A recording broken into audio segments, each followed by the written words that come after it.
तर आपण पुन्हा एकदा जाणार आहोत खेरवाडी पोलीस स्टेशन परिसरामध्ये। आमचे प्रतिनिधी चेतन सावंत आपल्या सोबत जोडले गेले आहेत। चेतन, खरं तर या जर चालकानं मद्यप्राशन केलेलं असेल तर त्याची 24 तासामध्ये चौकशी होणं अपेक्षित आहे। मात्र या घटनेला 22 तास उलटून गेलेले आहेत, केवळ 2 तास उरलेले आहेत ह्या घटनेला 24 तास होण्यासाठी। जर ही टेस्ट झाली नाही, चाचणी झाली नाही, तर त्यानं मद्यप्राशन करून गाडी चालवली की नाही हे समोर येणार नाही। त्यामुळे आता जर या कारवाईला दिरंगाई केली जाते तर हे प्रकरण कुठेतरी दाबण्याचा प्रयत्न केला जातोय असं वाटतंय। खूप महत्त्वाचा मुद्दा तुम्ही इथे मांडला आहे।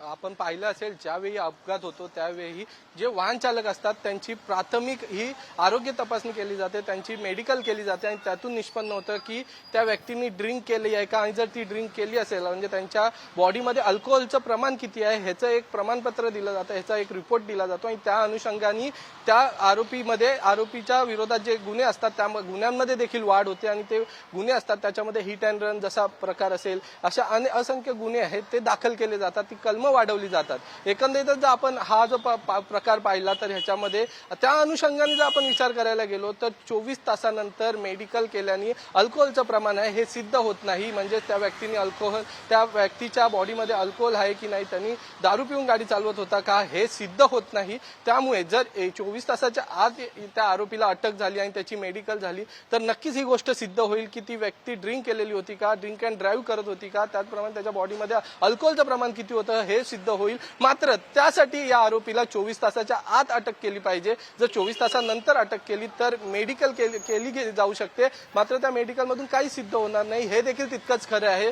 त्यामुळे एक संशयाची सुई आहे ही या तपास यंत्रणेभोवती फिरते आहे की जर या आरोपीला अटक करत नाही तर या आरोपीला अटक न करण्याचं कारण हे आहे का हे देखील एकदा तपासावं लागेल।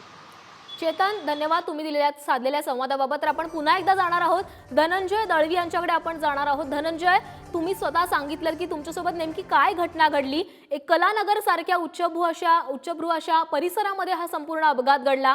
22 तास उलटून गेले तरी कारवाई नाही, कोणी यावर भाष्य करायला तयार नाही। आता आमदार म्हणतायत की आम्ही अधिवेशनामध्ये हा मुद्दा मांडू आणि तुम्हाला न्याय देण्याचा प्रयत्न करू। या सगळ्यावर यासारख्या आरोपांवर तसंच जे काही आमदारांनी आता मुद्दे मांडले त्यावर तुम्ही काय प्रतिक्रिया द्याल?